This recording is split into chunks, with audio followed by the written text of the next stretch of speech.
नमस्कार, NB news देख रहे हैं आप। मैं हूं आपके साथ पल्लवी राजपूत और हमारे खास बुलेटिन राष्ट्र धर्म में आप सभी का स्वागत है। आज राष्ट्र धर्म में बात होगी किसान आंदोलन के बारे में।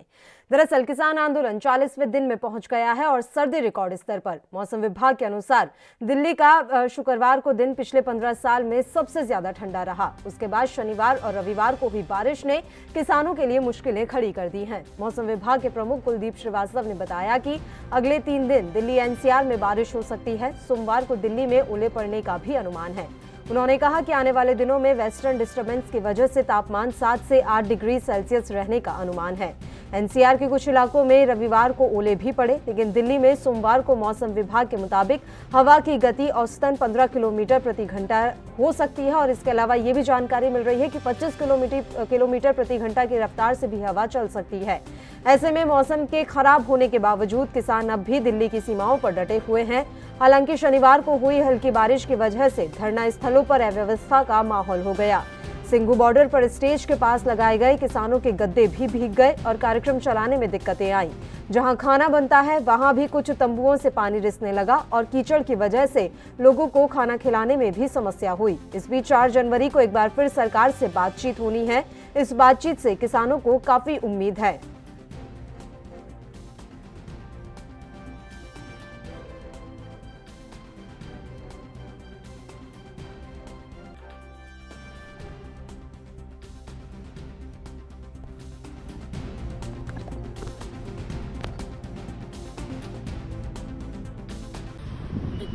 तो ਜਿਹੜੇ ਪਰੇਸ਼ਾਨੀਆਂ ਜਦੋਂ ਬਾਰਿਸ਼ ਹੋਈ ਹੈ ਕਿ ਮਤਲਬ ਕਿ ਇੰਨਾ ਕੋਈ ਕਿਸਾਨਾਂ ਲਈ ਜ਼ਿਆਦਾ ਪ੍ਰਬੰਧ ਨਹੀਂ ਹੈਗਾ ਸੀਗਾ, ਕਿਉਂਕਿ ਪਹਿਲਾਂ ਗਰਮੀ ਚੱਲ ਰਹੀ ਸੀ ਤੇ ਹੁਣ ਅੱਜ ਜਿਹੜੀ ਫੌਰੀ ਤੌਰ ਤੇ ਬਾਰਿਸ਼ ਹੋਈ ਹੈ ਬਹੁਤ ਜ਼ਿਆਦਾ ਪਰੇਸ਼ਾਨੀ ਤਾਂ ਹੈ ਹੀ। ਦੇਖੋ ਲੰਗਰ ਦੇ ਵਿੱਚ ਪਾਣੀ ਜਾ ਵੜਿਆ, ਸਾਰੇ ਟੈਂਟਾਂ ਦੇ ਵਿੱਚ ਪਾਣੀ ਜਾ ਵੜਿਆ ਤੇ ਸਾਰੇ ਕੱਪੜਾ ਜਿਹੜਾ ਭਿੱਜ ਚੁੱਕਿਆ ਹੈਗਾ।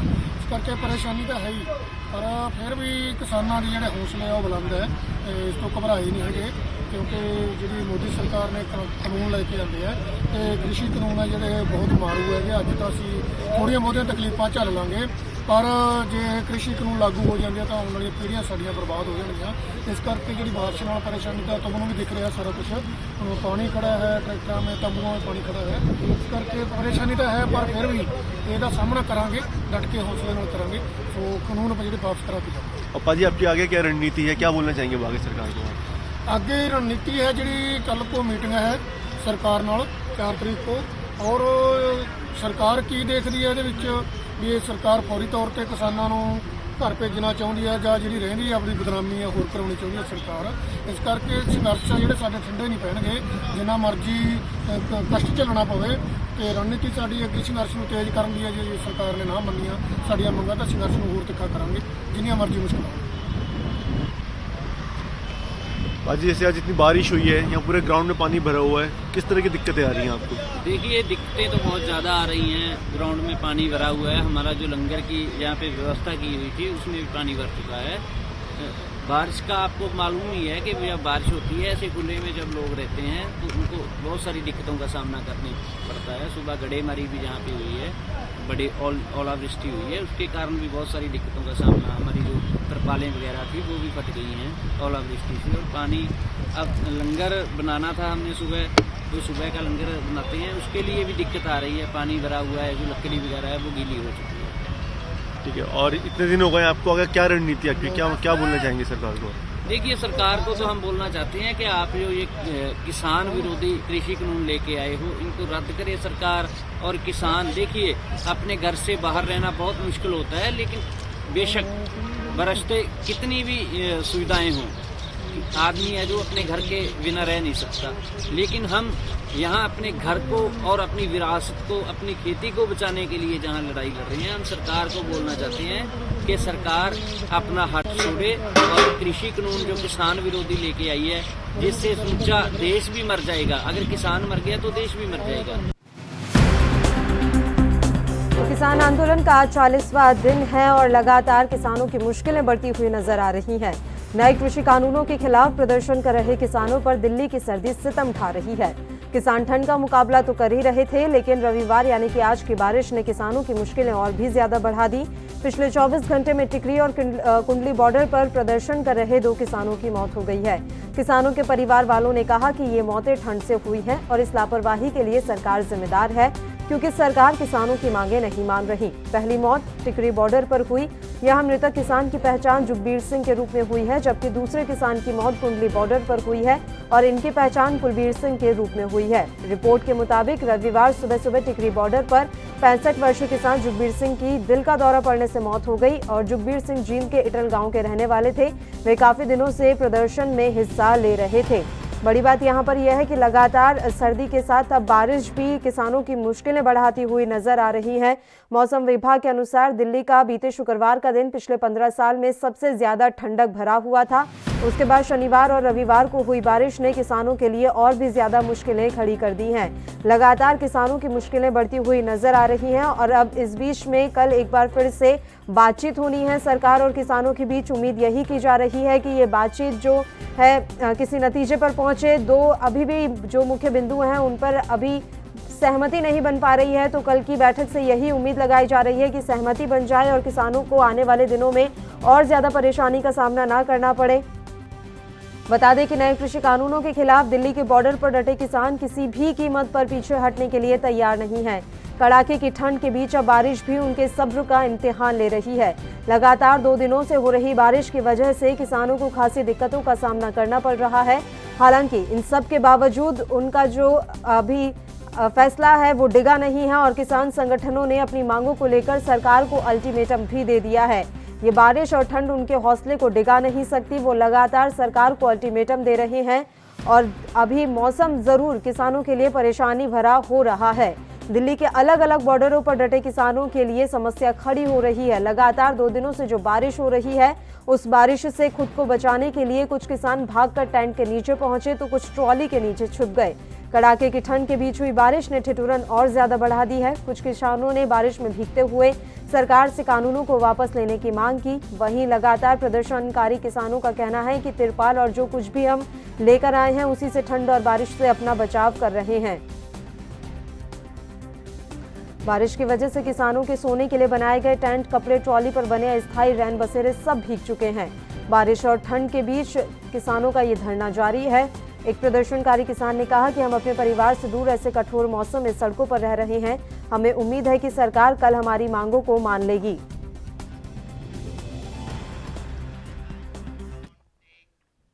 और इस मसले पर चर्चा की शुरुआत कर लेते हैं। रत्नाकर सिंह जी, कांग्रेस के नेता, इस समय फोन लाइन पर हमारे साथ जुड़ गए हैं। रत्नाकर जी, बहुत बहुत स्वागत है आपका एएनबी न्यूज पर। सबसे पहले आपकी प्रतिक्रिया चाहूंगी। किसानों के आंदोलन का 40वां दिन है। इस बीच कल एक बार फिर से किसान संगठनों और सरकार के बीच बातचीत होने वाली है। उम्मीद है कि इस बार बातचीत बन जाएगी और किसान जो परेशान हो रहे हैं अब उनकी परेशानी का अंत हो जाए। रत्नाकर जी से हमारा संपर्क टूट गया है, तो आपको ये जानकारी हम दे रहे थे कि कड़ाके की ठंड और बारिश की वजह से किसानों को काफ़ी अव्यवस्थाओं का सामना करना पड़ रहा है। वहीं हम आपको बता दें कि हरियाणा के रेवाड़ी में दिल्ली जयपुर हाईवे पर स्थित खेड़ा बॉर्डर और संगवाड़ी से किसानों के कुछ जत्थों ने दिल्ली कूच किया, लेकिन पुलिस ने धारूहेड़ा के पास सड़क पर कंटेनर लगाकर रोक दिया। इसके चलते किसानों ने कंटेनर हटाने के प्रयास किए, तो वहीं पुलिस ने किसानों को रोकने के लिए आंसू गैस के गोले दागे। धारूहेड़ा में किसान और अर्धसैनिक बल फिलहाल आमने सामने है। बारिश और कड़ाके की ठंड के बीच किसान दिल्ली जाने पर अड़े हैं। वहीं पुलिस ने इस समय जो है अपना जाब्ता बढ़ा दिया है। शनिवार को झज्जर से 500 से अधिक ट्रैक्टर ट्रॉली में 3000 से ज्यादा किसान रेवाड़ी पहुंचे थे और यही किसान दिल्ली जाने की कोशिश कर रहे थे, जहां दोनों ही पक्षों में जमकर नोकझोंक हुई है। आपको बता दें कि जहां कंटेनर को हटाने का प्रयास किसानों के द्वारा किया जा रहा था, तो वहीं किसानों को रोकने के लिए पुलिस ने आंसू गैस का जो है गोले छोड़े हैं और रात को रुकने के बाद किसानों ने शाम करीब 4 बजे दिल्ली की ओर कूच किया। उस वक्त की ये घटना है।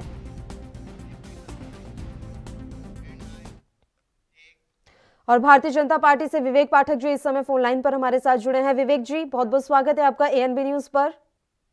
धन्यवाद। विवेक जी, कल एक बार फिर से सरकार और किसान संगठनों के बीच बातचीत है। उम्मीद की जा सकती है कि जिन 2 बिंदुओं पर असहमति बनी हुई थी उस पर सहमत हो जाएं दोनों पक्ष, क्योंकि अब तो ठंड के साथ साथ बारिश भी किसानों के लिए मुसीबत का सबब बनी हुई है। देखिए, सर्वप्रथम मैं आपके चैनल के माध्यम से कहना चाहता हूं, जिस तरह से किसान आंदोलन के साथ साथ सबसे पहले किसानों की हित की और किसानों की नीति पार्टी ने सुनी थी, आगे की भी जो रणनीति है किसानों की, हमारी तरफ से समाधान जो निकलेगा, समस्या जो थी, समस्या का समाधान भी अगर किसी ने निकाला है तो वह भी भारतीय जनता पार्टी ने निकाला है।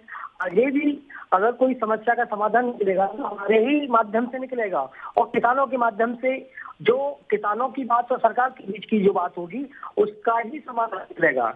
अन्यथा इधर उधर की बात नहीं होगी, अन्नदाता की बात होगी, उस भगवान की बात होगी। अन्यथा जो भी विपक्षी पार्टी है, जिस तरह से उन्होंने किसान भाइयों को भड़काने की, किसान भाइयों को बचाने की, किसान को सड़कों की, उन सबको दरकिनार करते हुए आज भी हम सबसे पहले किसानों की बात सुन रहे हैं। वो तमाम बातें तो आपने कह दी, मैं तो बस ये जानना चाह रही थी कि सर कल की बैठक के बाद सब कुछ ठीक हो जाएगा ना, क्योंकि आप देख रहे हैं कि बारिश 2 दिनों से लगातार हो रही है और किसानों को काफी परेशानी का सामना करना पड़ रहा है, क्योंकि ऐसा तो है नहीं कि वो 5 स्टार होटल्स में रह रहे हो, टेंट लगा कर रह रहे हैं, टेंट पूरी तरह से भीग गए हैं, खाने के लिए भी दिक्कतें हो रही हैं। मैं देखो इसी बात पे आपसे कहना चाहता हूँ, जो 5 स्टार की होटलों की बात आप जो कर रहे हैं, 5 स्टार होटलों में जो भागने वाले थे वो भाग चुके हैं, 5 स्टार होटलों की शरण ले चुके हैं और देश में नहीं है वो विदेश भाग चुके हैं। रही बात समाधान की, रही बात हमारे किसान भाइयों की, तो आज भी देखिए 50% समस्या का समाधान हो चुका है। आप देख रहे हैं उनकी जो मांगे थी या कुछ भी अगर कुछ शंका थी उनकी तो किसने की है, वो हमारे कृषि मंत्री जी ने और सरकार ने, नरेंद्र मोदी माननीय प्रधानमंत्री मोदी जी के नेतृत्व में जिस तरह से किसान भाइयों के साथ में वार्तालाप हो रहा है, चर्चा हो रही है, बैठक हो रही है, बैठक का दौर चल रहा है, उन बैठकों का निष्कर्ष निकला है। ऐसा नहीं है कि बैठकों का कोई निष्कर्ष नहीं निकला हो। आज तक आप भी देख रहे होंगे कि आखिरकार बैठकों का निष्कर्ष निकला है और निकलेगा। मुझे उम्मीद है, देखिए कल क्या होगा, मुझे ये जो भविष्य की बात है, लेकिन अब तक की जो बात है, प्रेजेंट की बात कर लेते हैं। अब तक 50% हमारा समस्या का समाधान हो चुका है, हल निकल चुका है। और हल ही क्यों, हम तो ये कह रहे हैं कि किसानों के हित की बात कर रहे हैं, आगे भी हम किसानों की हित की बात करेंगे, उनके हित की सिवा अहित नहीं चाहेंगे। इस देश को और राष्ट्र को तोड़ने वालों को और विकास को रोकने वालों को दरकिनार कर दिया जाएगा। कोई भी अगर किसी भी तरह से राष्ट्र विरोधी या वामपंथी लोग जो लेफ्टिस्ट में किसान भाइयों के आंदोलन में आकर अपना झंडा फहराने की कोशिश करेंगे, ऐसे लोगों को बख्शा नहीं जाएगा। मैं फिर आपसे कहना चाहता हूँ। ठीक है रत्नाकर जी, आपकी प्रतिक्रिया। लगातार जो किसानों का आंदोलन है वो बढ़ता जा रहा है और इस बीच बारिश ने किसानों की मुसीबतें और भी ज्यादा बढ़ा दी हैं। उम्मीद की जा सकती है कि कल की बैठक के बाद कुछ अच्छा निकल कर आए, कोई सकारात्मक परिणाम निकल कर आए। देखिए, सबसे पहले मैं ये कहना चाहूँगा कि सरकार जो है वह उसके मतलब इतनी तानाशाही हो चुकी है कि वो किसानों, आज बॉर्डर पे किसान जो है 57 किसान मर चुके हैं, लेकिन सरकार की संजीदगी कहीं भी नहीं दिख रही है। जैसा कि मेरे मित्र कह रहे हैं कि 50% समस्याओं का हल हो चुका है, तो मैं आपको बता दूं कि सिर्फ एक दिखावे वाली बात कही जा सकती है इसको, क्योंकि मुख्य मांगे जो है वो 2 हैं। एक तो 3 जो बिल हैं वो बिलों को रद्द किया जाए और दूसरा एमएसपी को कानूनी गारंटी बताया जाए। इन्होंने ये जो छोटी मांग थी, मतलब अगर मांगों की लिस्ट बनाई जाती है तो उसमें एक मुख्य मांगे होती है, एक आंशिक मांग होती है। तो आंशिक मांगों को इन्होंने पूरा करने का काम किया है।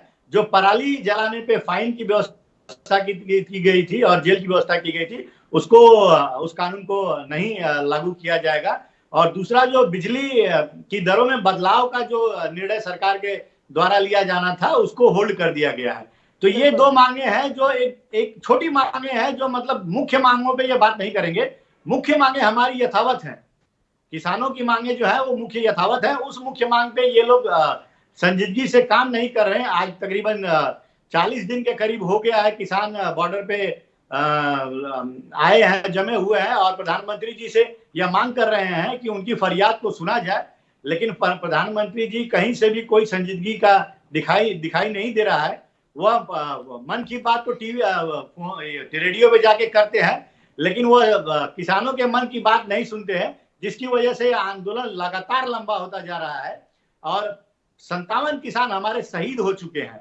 मेरी करबद्ध प्रार्थना है प्रधानमंत्री जी से कि वह किसानों की मांगों को सुने और इन किसानों को शहीद होने से बचाएं। आज बिल्कुल, 2 अभी डिग्री पूरा एक दिन- देश यही चाह रहा है कि किसानों की जो मौतों का सिलसिला बढ़ता जा रहा है वो रुक जाए और किसानों की परेशानी का भी अंत हो जाए। रत्नाकर जी, मैं तुरंत लौटूंगी आपके पास एक छोटे से ब्रेक के लिए, हमें बुलेटिन में रुकना है। ब्रेक के बाद तुरंत हाजिर होंगे।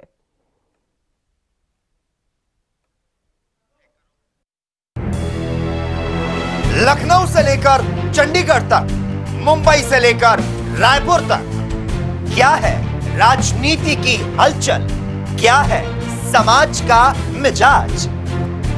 राजधानी लाइव हमारे। क्या आप दुबले पतले कमजोर हैं, आपकी सेहत नहीं बनती, भूख कम लगती है, वजन नहीं बढ़ता? दरअसल मेन बात खाना पीना खाना नहीं है, मेन बात है खाया पिया लगना। और अगर खाया पिया लगेगा ही नहीं तो सेहत बनेगी कैसे? इसलिए हमारी संस्था सन्यासी आयुर्वेदा ने एक ऐसी दवा बनाई है जो कि आपके पाचन तंत्र को, आपके लीवर सिस्टम को ठीक करने का काम करती है, ताकि आप जो भी खाएं उसका पूरे का पूरा निचोड़ आपके शरीर को लगे, आपकी भूख बढ़े, खाया पिया सही से लगे, नया खून बने, हड्डियों में जान आए, वजन बढ़े, ताकत बढ़े, चेहरे पर नूर आए और आप मोटे तगड़े खूबसूरत पर्सनैलिटी के मालिक बन जाएं। यह दवा पूरी तरह से आयुर्वेदिक होती है।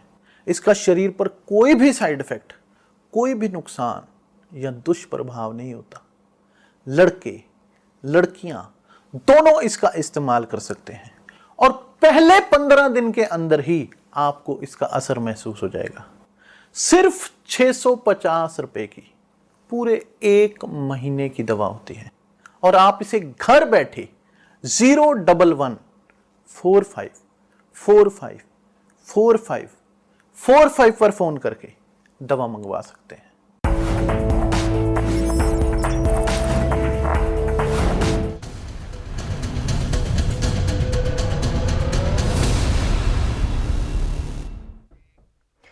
ब्रेक के बाद राष्ट्र धर्म में एक बार फिर से आप सभी का स्वागत है। किसानों के मसले पर आज हम बातचीत कर रहे हैं। दोनों मेहमान लगातार हमारे साथ जुड़े हुए हैं। रत्नाकर जी, देखिए, आपने कह तो दिया कि ठीक है, सरकार को अब बातें जो है मान लेनी चाहिए और ये समस्याओं का समाधान निकाल लेना चाहिए, लेकिन वो 2 मांगे तो अभी बाकी हैं, जैसा कि आप भी कह रहे हैं, और वही दोनों मांगों पर तो अभी तक 40 दिन तक ये आंदोलन चलता आ रहा है। तो विवेक जी को जवाब देना रहेगा कि जो मुख्य मांगे हैं वो तो जस की तस बनी हुई है, वो किस तरह से समस्या का हल निकालेंगे? विवेक जी, इनको बताइए। मैं आज कहना चाहता हूं, आप बताइए, ऐसा कौन सा देशवासी होगा, ऐसा कौन सा नागरिक है इस भारत में, वो ये नहीं चाहेगा कि अन्नदाता भगवान का जो फसल है वो न्यूनतम समर्थन मूल्य से क्या नीचे मिले। हर कोई चाहता है ना कि उसको एमएसपी का रेट मिले, भाव मिले। अगर हमने माइंडसेट किया हुआ है कि 1800 का रेट दे रहे हैं, कोई भी ऐसा नागरिक बता दे कि उसकी 1800 की फसल 1500 में जाए, कोई है कहने वाला? मैं विपक्ष को आज बोलना चाहता हूँ, आज वो स्पष्ट करे, आज वो ऑन रिकॉर्ड कहे कि हम नहीं चाहते किसानों की हित की बात। अगर इसकी बात कहते हैं तो एमएसपी पे क्यों ये बरकराने की कोशिश कर रहे हैं? तो फिर मंशा इतनी अच्छी है तो लिखित में गारंटी कानून बना दीजिए, फिर तो कोई दिक्कत ही नहीं होनी चाहिए। 40 दिन तक हम बैठे क्यों होते? 70 सालों में इन्होंने लिखित किया, विपक्ष वालों ने मौखिक भी नहीं किया। तभी तो 2 बार से वो आ नहीं पाए। विवेक जी, यही तो आप बात नहीं समझ रहे हैं, तभी तो वो 2 बार से आ नहीं पाए। अब 2 बार कंटिन्यू आ पा रहे हैं तो अब आपको तो करना ही होगा ना, या फिर आपको भी कांग्रेस बनना है? आप वही क्यों करते हैं जो कांग्रेस ने किया? देखो, हमको कांग्रेस नहीं बनना है। अगर हमको कांग्रेस बनना होता तो इतने उपचुनाव हुए हैं, किसान अन्नदाता ने, भगवान ने साथ दिया है, तब जाकर के हमारे लिए बहुमत और लोकतंत्र की जीत हुई है हर राज्य में, और आगे भी ऐसे ही होती रहेगी जिस तरह से अभी हो रही है। बात करते हैं एमएसपी की।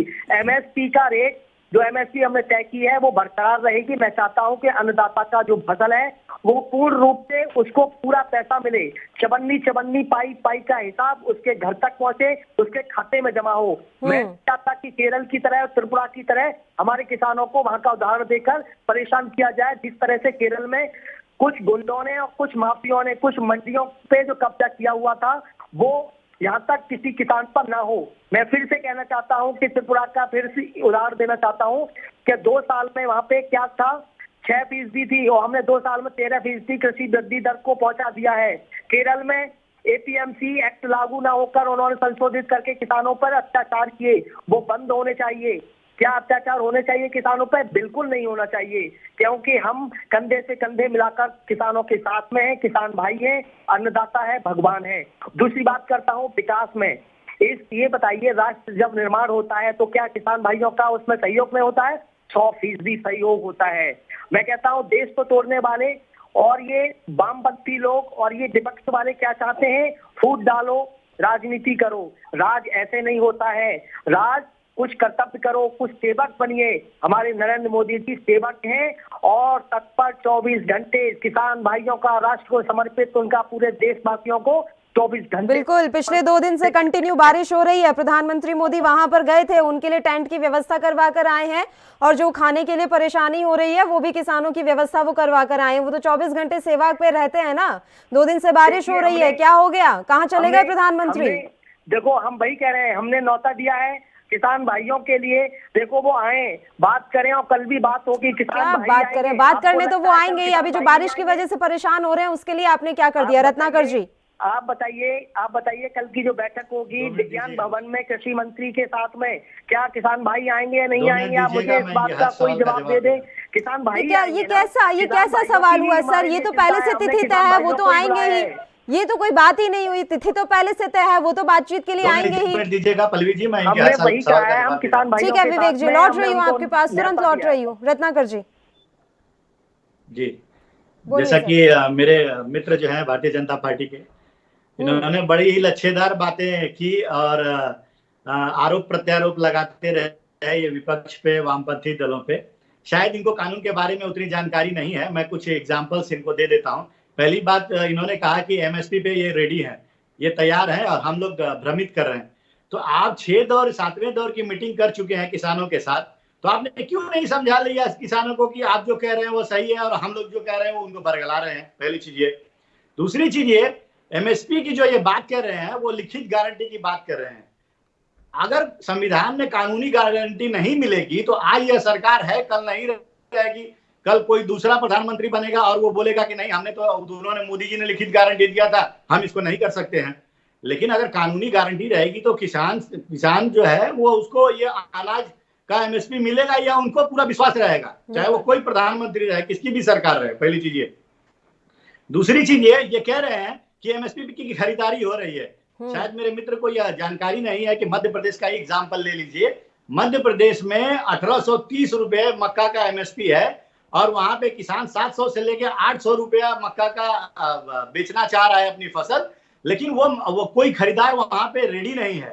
तो यह सिर्फ आपको यह जानकर आश्चर्य भी होगा कि देश भर में सिर्फ 6% खाद्यान्न जो है एमएसपी पे खरीदी जा रही है। तो इनको पहली चीज ये बताना होगा कि एमएसपी पे आप जो है जनता को क्यों गफलत में रखे हुए हैं। किसानों को लिखित गारंटी दीजिए। पहला तो ये इनका जुमला साबित हुआ। दूसरी चीज मैं ये बोलना चाहता हूँ, जैसा कि मेरे मित्र कहते हैं कि कह रहे हैं ये कि प्रधानमंत्री जी ने भी ये भी कहा था कि सारी मंडियां सुचारू रूप से चल रही है, पहले की तरह चल रही है। शायद इनको जानकारी नहीं है कि मध्य प्रदेश में इनकी ही सरकार है जहां पे 47 मंडियां पूरी तरह से बंद हो चुकी है जब से ये कानून आया है। पहली चीज ये। दूसरी चीज, 143 मंडियों में 50% से कम कारोबार हुआ है। शायद ये इनको इनकी जानकारी नहीं है। और तीसरी चीज, मैं सबसे महत्वपूर्ण बात ये बताना चाहता हूं कि मध्य प्रदेश में ही जहां पे इनकी भारतीय जनता पार्टी की सरकार है, वहां पे जब से ये मॉडल मंडी एक्ट लागू हुआ है, वहां पे 5 से 6 करोड़ रुपए का किसानों को चूना लगाया जा चुका है। 150 से 2 किसानों के चेक बाउंसेज हो चुके हैं। तो यह नियम में बहुत सारी खामियां हैं जिसका भुगतान किसान कर रहे हैं और प्रधानमंत्री जी सिर्फ मन की बातें करते हैं रेडियो में, इन किसान बेचारों की बातें सुनते नहीं है। अगर जिस दिन ये किसानों की बात सुनना शुरू कर देंगे, उनको ये एहसास होगा। बात सुन लीजिए मेरी, उनको ये एहसास होगा कि कितना बड़ा। विवेक जी तुरंत लौट रही हूँ आपके पास, एक बार रत्नाकर जी की बात पूरी हो जाने दीजिए। आज किसान अपने अस्तित्व की लड़ाई लड़ रहा है। यह किसान बनाम पूंजीपति इनके मित्र हैं, उनके बीच की लड़ाई है। प्रधानमंत्री जी पूंजीपतियों का मुखौटा बन के आज खड़े हो गए हैं सामने, लेकिन किसान जो लगभग 40 दिन से वहां पे बॉर्डर पे बैठा हुआ है, 57 किसान शहीद हो चुका है। क्या प्रधानमंत्री जी की इतनी भी जिम्मेदारी नहीं है कि वहां पे जाके और बात करें? आज एक तारीख रखते हैं, फिर 10 दिन के बाद एक तारीख रखते हैं। आपने देखा होगा कि वहां पे कितनी भयंकर बारिश हो रही है और ठंड के मारे लोग वहां पे मर रहे हैं। 1 डिग्री और 2 डिग्री की सेल्सियस वहां पे है। तो किसान क्या इतने संजीदा नहीं है हमारे प्रधानमंत्री जी के किसानों से जाके बात करें? वो मध्य प्रदेश में टीवी के माध्यम से किसानों से बात करते हैं, वो गुजरात जाते हैं किसानों से बात करते हैं, लेकिन 20 किलोमीटर सिंधु बॉर्डर पे जाकर वो किसानों से बात नहीं कर सकते। बिल्कुल रत्नाकर जी, आखिरी कमेंट ले लेते हैं विवेक जी से, क्योंकि समय की कमी हमारे पास भी है। विवेक जी, जल्दी से आपका आखिरी कमेंट बता दीजिए। और सबसे बड़ी बात, जैसा कि रत्नाकर जी भी ने कहा कि मन की बात कर लेते हैं, वो वीडियो कॉन्फ्रेंसिंग के जरिए मध्य प्रदेश के किसानों से बात कर लेते हैं, तो सिंघू बॉर्डर और ये तमाम बॉर्डर पर बैठे किसानों से बात करने में क्या हर्ज है? आप देखिए, मन की बात प्रधानमंत्री जी करते हैं, ये सबको मालूम है। 135 करोड़ देशवासियों को मालूम है, लेकिन मन की बात विपक्ष वालों की नहीं हो रही है। बात करते हैं मध्य प्रदेश के, क्या मध्य प्रदेश में किसान नहीं है? जम्मू कश्मीर में किसान नहीं है? कन्याकुमारी में किसान नहीं है? आप बताइए, कन्नड़ और कर्नाटक में और त्रिपुरा में क्या किसान नहीं रहते हैं? बात ये नहीं है, बात ये है सशक्त होते राष्ट्र के खिलाफ बहुत सारी साजिशें और षड्यंत्र हो रहे हैं। भारत को विश्व पटल पर पुनः स्थापित करने के लिए पिछले ये बड़ी लच्छेदार बातें सिर्फ कहते हैं विश्व पटल पे। मोदी जी ग्लोबल लीडर हो गए हैं और हकीकत में ये लोग फेल हो चुके हैं। चलते रहे। मैं एक बार फिर पुनः आपसे कहता हूँ कि जिस तरह से ये लोग साजिश पर साजिश करते आ रहे हैं, लोग बात को भड़काने की कोशिश करते हैं। कभी किसान मुद्दा आ जाता है, कभी सीएए लेके आ जाते हैं, वही लोग होते हैं, वही पीछे से किसानों के कंधों पर बंदूक रख के चलाते हैं और किसानों को बदनाम करते हैं। ठीक है विवेक जी, हम उम्मीद करते हैं कि ये साजिश का पर्दाफाश आप किसानों के सामने कर पाए, ताकि उनका ये आंदोलन खत्म हो जाए, क्योंकि जो आप कह रहे हैं कि ये साजिश हो रही है, किसानों के लिए वो समस्या खड़ी हो गई है। तो उम्मीद हम यही करेंगे कि कल की बैठक में आप कम से कम कल तो ये साजिश का पर्दाफाश कर दें और किसानों को अपनी बात समझा पाए, ताकि ये आंदोलन खत्म हो जाए और उनकी परेशानियां खत्म हो जाए। आप दोनों का बहुत बहुत शुक्रिया तमाम चर्चा के लिए आप हमारे साथ जुड़े। तो आपको बता दें कि किसानों के आंदोलन का आज 40वां दिन है और किसान काफी परेशान है, क्योंकि सर्दी के साथ अब बारिश भी उनकी मुश्किल बढ़ा रही है। देखने वाली बात रहेगी कि कल की बैठक में क्या होता है। इसी के साथ इस बुलेटिन में इतना ही। नमस्कार।